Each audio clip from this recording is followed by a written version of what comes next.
नमस्कार. भारतात 2027 ची जनगणना लवकरच सुरू होणार आहे. ही जनगणना विशेष आहे कारण ती डिजिटल साधनांचा वापर करून केली जाणार आहे. पहिल्या टप्प्यात म्हणजेच घर यादी व घरगणना कार्यात प्रत्येक घराची यादी तयार करून कुटुंबांची मोजणी केली जाईल आणि दुसऱ्या टप्प्यात लोकसंख्येची गणना केली जाईल. आधी पहिल्या टप्प्याविषयी बोलूया. या टप्प्यात नियुक्त केलेले प्रगणक घरांना भेटी देऊन घरांबद्दल माहिती गोळा करतील.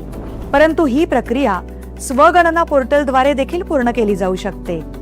कुटुंब प्रमुख किंवा त्यांच्या वतीने कुटुंबातील कोणताही सदस्य पोर्टलला भेट देऊन आपल्या घराचे आणि संबंधित उपलब्ध सोयी सुविधांविषयीचे तपशील भरू शकतो. कृपया नोंद घ्यावी. एक कुटुंब फक्त एकाच मोबाईल नंबरचा वापर करून लॉग इन करू शकते आणि ही नोंद कुटुंब प्रमुखाच्या वतीनेच केली गेली पाहिजे.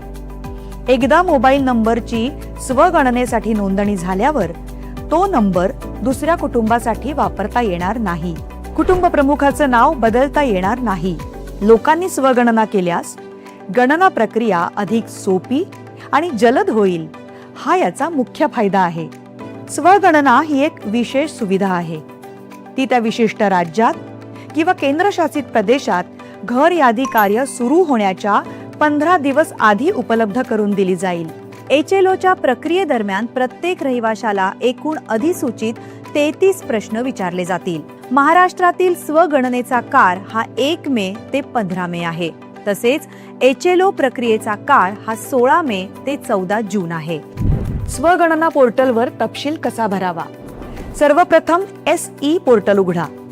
त्यानंतर आपलं राज्य किंवा केंद्रशासित प्रदेश निवडा आणि स्क्रीनवर दिसणारा कॅप्चा भरा. त्यानंतर स्वागत स्क्रीन आपल्याला पुढील टप्प्यांवर मार्गदर्शन करेल. कुटुंब प्रमुख, उदाहरणार्थ समजा इथे सुशीला देवी आपलं नाव आणि मोबाईल नंबर नोंदवतात. आता तुमची सोयीची भाषा निवडा. त्यानंतर OTP द्वारे पडताळणी केली जाते. ही संपूर्ण प्रक्रिया सुरक्षित आणि अतिशय सोपी आहे. जिल्हा आणि सर्वात जवळचं महत्त्वाचं ठिकाण निवडणं गरजेचं आहे. तुम्ही शोधलेलं महत्त्वाचं स्थान दर्शवणारा एक मार्कर नकाशावर दिसेल. आता तो मार्कर तुमच्या घराच्या जागेवर ओढा. त्यानंतर जतन करा आणि पुढे जा वर क्लिक करा. यानंतर HLO प्रश्नावलीचं पान उघडेल. बहुतेक प्रश्न पर्यायांवर आधारित असतील. नावं लिहिण्यासाठी एक ध्वनी उच्चारण आणि आभासी कीबोर्ड देखील असेल.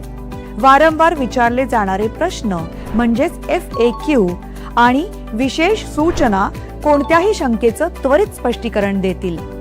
जर कोणताही प्रश्न किंवा माहिती अपूर्ण राहिली असेल तर तांत्रिकदृष्ट्या तुम्हाला लगेच सूचित केलं जाईल. सर्व तपशील भरल्यानंतर ते काळजीपूर्वक तपासून बघावेत. आवश्यक वाटल्यास तुम्ही त्यात सुधारणा करू शकता. तपशील जतन करा किंवा शेवटी सबमिट करा. सबमिशन झाल्यानंतर H ने सुरू होणारा 11 अंकी SEID म्हणजेच स्वगणना क्रमांक स्क्रीनवर दिसेल. तो तुम्हाला SMS द्वारे सुद्धा मिळेल. जेव्हा प्रगणक तुमच्या घरी भेट देतील तेव्हा त्यांना हा SEID क्रमांक दाखवावा. तुम्ही दिलेली अचूक माहिती केवळ आपल्या देशाला सशक्त करत नाही तर त्याचं खरं चित्रही सादर करते. म्हणून सहभागी व्हा आणि आपलं सहकार्य द्या. आपली जनगणना, आपला विकास.